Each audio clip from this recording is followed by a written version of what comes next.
Village girl Ruby पर। तो जो लोग मुझे नहीं जानते हैं ये वीडियो उनके लिए होने वाली है, और जो लोग पहले से भी जानते हैं उनके लिए भी होने वाली है, क्योंकि आज मैं अपने बारे में फुल इंट्रोडक्शन देने वाली हूँ कि मैं कौन हूँ और यूट्यूब पे मेरे आने का मोटिव क्या है। तो चलिए स्टार्ट करते हैं। तो मैं हूँ रूबिया, मेरा नाम है रूबिया और मैं बेसिकली बिहार से हूँ, और मेरा स्कूलिंग और मेरा बर्थ प्लेस गुजरात में है और मेरी शादी झारखंड में हुई थी।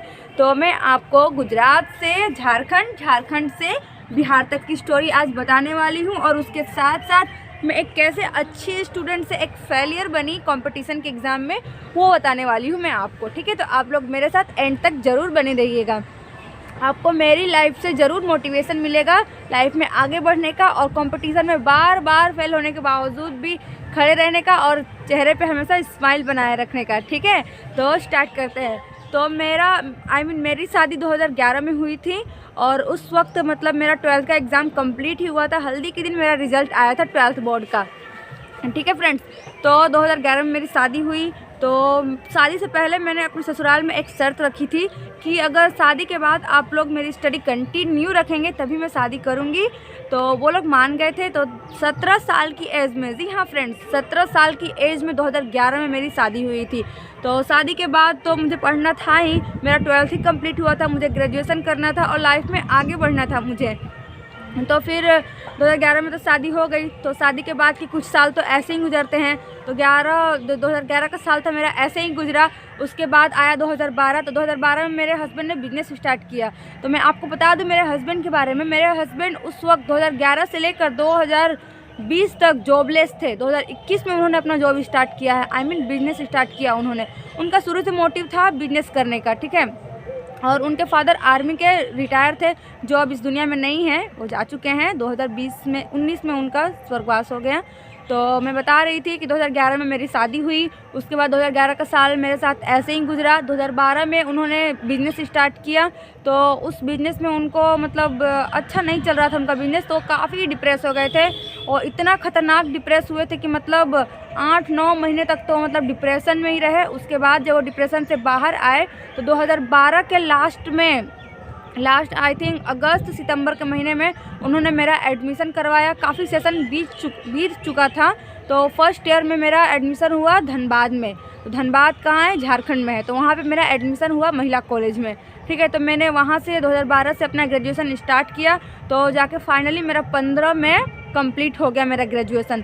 तो 2015 में ग्रेजुएशन कंप्लीट होने के बाद मुझे तो मतलब क्या बोलते हैं, गवर्नमेंट जॉब चाहिए था। तो उसके लिए मतलब मैंने हस्बैंड को पहले से ही बोल रखा था, और वो भी चाहते थे कि मतलब मैं गवर्नमेंट जॉब करूं। तो मैंने बैंक का एग्ज़ाम चुना, क्योंकि मुझे लगता था कि बैंक है ना, एक औरतों के लिए, लड़कियों के लिए सेफ़ इन्वायरमेंट है। और सेफ़ इन्वायरमेंट होने के साथ साथ बैंक का प्लस पॉइंट ये है कि उसमें जल्दी रिक्रूटमेंट होता है। मतलब फॉर्म फिलअप करने से लेकर और ज्वाइनिंग तक की काफ़ी चीज़ें मतलब 1 साल के अंदर विदिन 1 ईयर हो जाती है। तो इसीलिए मैंने बैंकिंग के एग्ज़ाम को चुना था।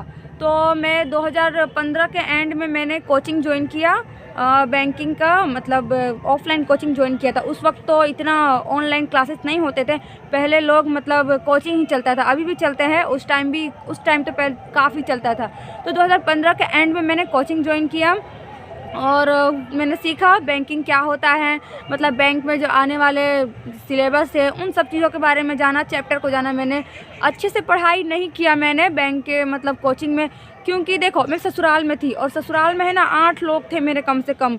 मैं, मेरे हस्बैंड, सास ससुर और भी भांजा और भांजी, मतलब बहुत लोग थे। तो क्या बोलते हैं, टाइम नहीं मिल पाता था प्रिपरेशन करने का। जो भी समय मिलता था मतलब मैं कोशिश करती थी कि समय पे कोचिंग पहुंच पाऊं, और कोचिंग से आने के बाद घर का काम तो पॉसिबल नहीं हो पाता था। और जब मैं सेकेंड ईयर में थी कॉलेज के, तभी मेरी एक बेटी हुई थी। 2014 में मेरी बेटी हुई थी और 2015 में मेरा ग्रेजुएशन कंप्लीट हुआ था।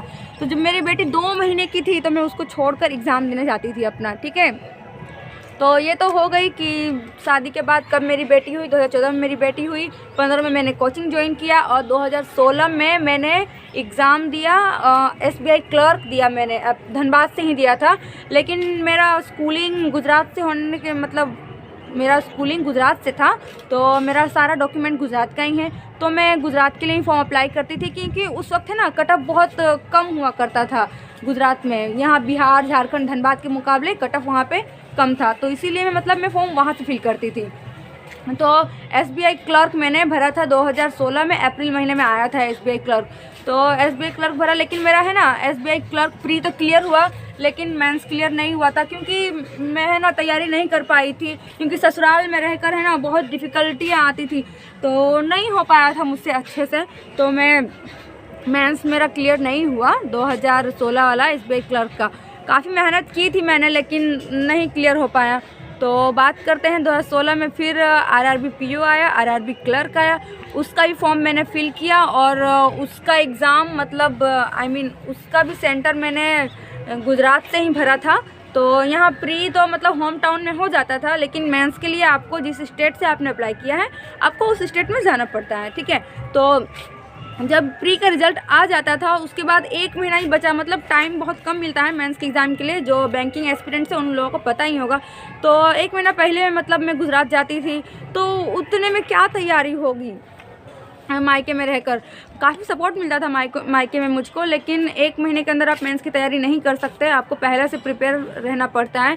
तो कहीं ना कहीं मुझे लगता है कि जब एग्ज़ाम नज़दीक होता था तब मैं मायके जाती थी, तो इसलिए मुझे बेनिफिट नहीं मिला और मुझे 4 साल लग गए। मेरा सबसे बड़ा कारण फेल होने का यही है कि ससुराल में रहकर मैंने पढ़ाई की, और ससुराल में रहकर पढ़ाई बहुत कठिन होता है।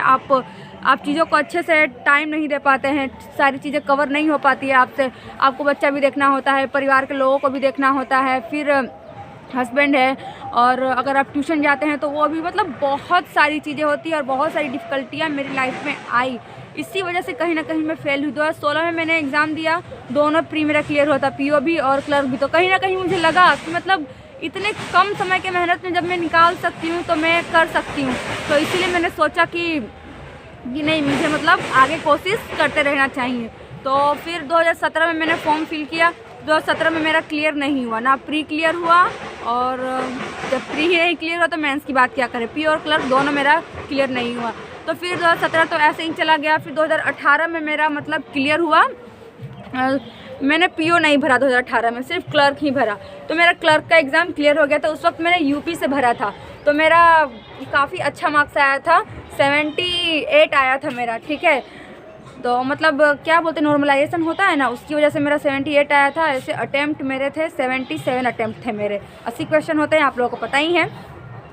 तो फिर मेरा 2018 में मेरा प्री क्लियर हुआ, मेंस मेरा फिर क्लियर नहीं हुआ। फिर मैं UP से था ना, तो आप लोगों को बताओ इतनी बड़ी ट्रेजेडी मेरे साथ हो गई। जिस दिन मेरा मेंस का एग्ज़ाम था उसी दिन मुझे इतना फीवर मैं धनबाद से मेरा बनारस में सेंटर पड़ा था, मैं धनबाद से बनारस गई, और उस रात को मेरा इतना फीवर हो गया था कि सुबह में एग्ज़ाम सेंटर में जाना और एग्ज़ाम देना काफ़ी मुश्किल हो गया था। तो अभी मैं गई थी, और रात को हम लोग पहुँचे थे बनारस में, तो 11 बजे पहुँचे थे, तो काफ़ी रात हो चुकी थी। तो मेडिकल स्टोर भी नहीं खुला था, तो मैं दवा भी नहीं ले पाई। सुबह में हम लोग गए सेंटर पे, 8 बजे ही चले गए। तो उस वक्त भी जानते हैं आप लोग, इतनी सुबह मेडिकल स्टोर या कोई भी क्लिनिक नहीं खुला होता है।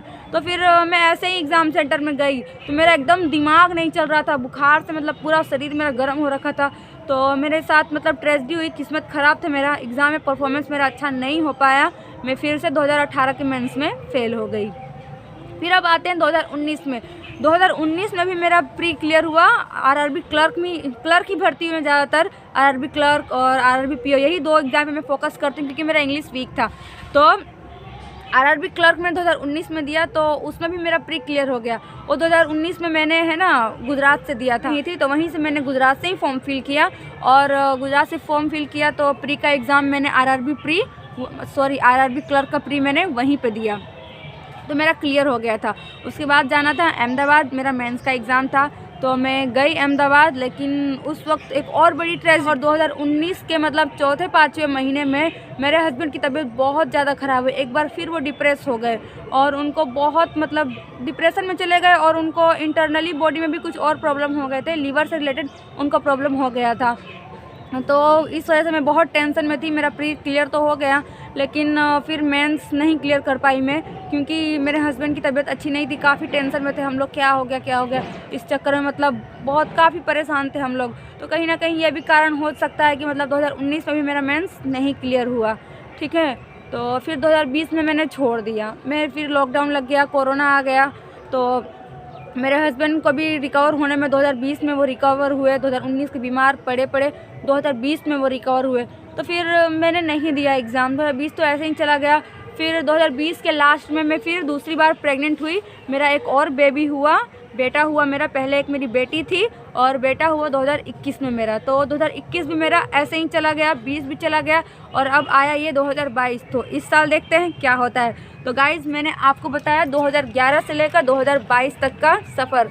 तो आप लोग जान गए होंगे मेरे बारे में कि मैं कौन हूँ और मैं यूट्यूब पे क्यों आई हूँ। मैं यूट्यूब पे आप लोगों को सिर्फ मोटिवेट करने के लिए आई हूँ और अपनी डेली लाइफ शेयर करने के लिए आई हूँ और ये बताने के लिए आई हूँ कि देखिए, इतने असफल होने के बावजूद भी मैं मतलब यहाँ तक पहुँची और अभी भी खड़ी हूँ। अभी भी मैंने हिम्मत रखी हुई है, हिम्मत नहीं हारी है।